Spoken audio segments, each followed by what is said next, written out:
Hi, I'm Anna the Wolfe, and I am so glad you're here today so that I can share this story with you about the Warbler.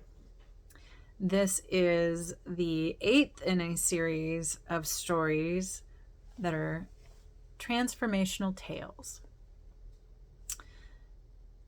And in this story, you are walking back through the woods on a trail that opened up into the most beautiful, lush meadow, full of butterflies and crickets singing and chirping frogs. And you thought this is the most perfect place I've ever seen. And you sat down to have your picnic. And you spread your blanket out and you were unpacking all of your favorite foods and just enjoying the sheer abundance around you. It was magnificent. The beauty of the blue sky was the kind of day that made you want to sing. And that's exactly what you heard, was singing. And you looked over and there was a meadowlark perched on a tree, and it had the most glorious song, full of trills and sailing arias, and its chest puffed out as it sang, and it threw back its head and let out the most melodious song that you'd ever heard. And you clapped because bravo! What a song! Meadowlark, that's beautiful. And Meadowlark, being fairly humble, gave a slight nod. And each of the birds flew through in turn, and you heard song after song. It was such a beautiful day. They could not resist. And each one had a marked special call within it. And then somewhere in the midst of all of this great song came another noise. Like, what? What is that? And there it was, another little bird who had stepped forward and sat on the branch and was just going for broke, letting out this incredible cacophony of noises that you couldn't really call a song so much as noises.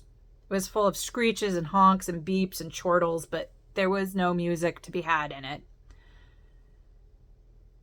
And you could tell she was so proud of what she was producing. And she kept at it. And it went on and on until finally another bird alit next to her and began singing its song. And instead of allowing for this other song to be heard, the warbler kept at it, only louder this time.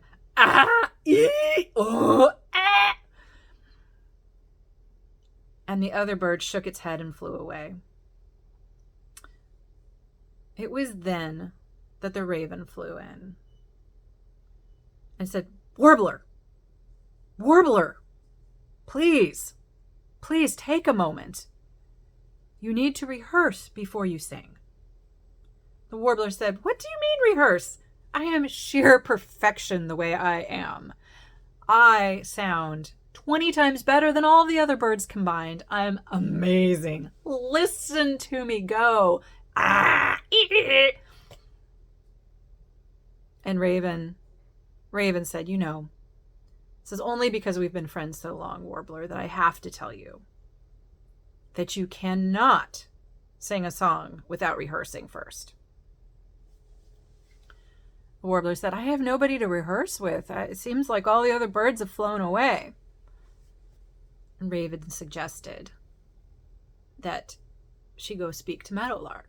So Warbler did fly off on Raven's advice to go speak to Meadowlark. And she said, Meadowlark, Raven has suggested that I rehearse. And Meadowlark said, Oh, Raven, it's beyond rehearsing. This is far beyond rehearsing. Your situation requires no noises at all. As a matter of fact, I think the best thing for you to do is just come to the meadow and listen. Listen to all of the other songs. Just try it and see if it doesn't improve your experience. And maybe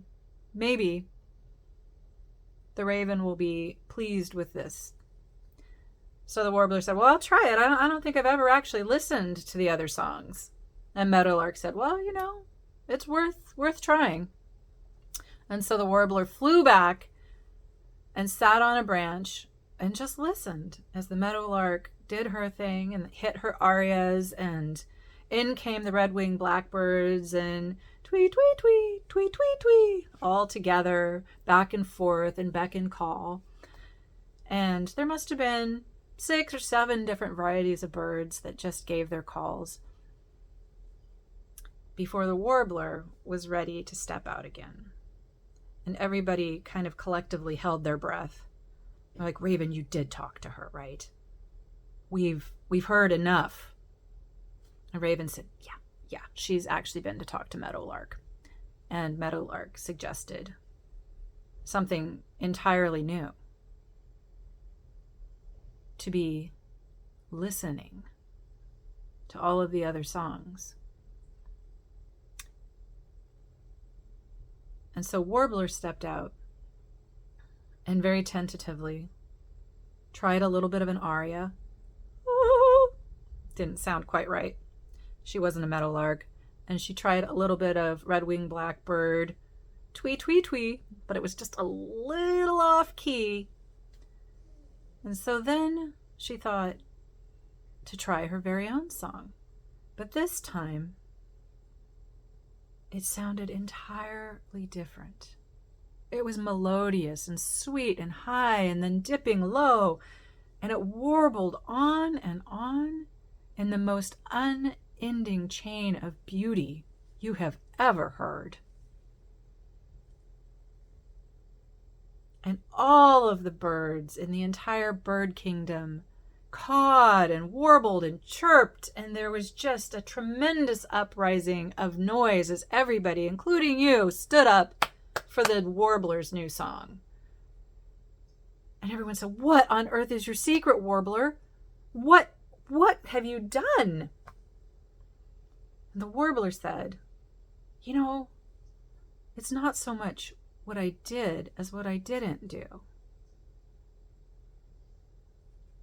I think sometimes you really just have to listen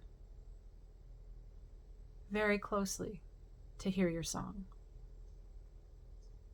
And that is the end of the warbler's tale. And I hope you'll join me, Anna the Wolfe, for my next story, which will be a surprise, even to me, since I make these stories up on the spot. So I hope you'll join me and give this a like. It encourages me greatly to continue. And subscribe, share it with some folks who might like some story time for themselves, full of modern day myth. Thank you. Goodbye.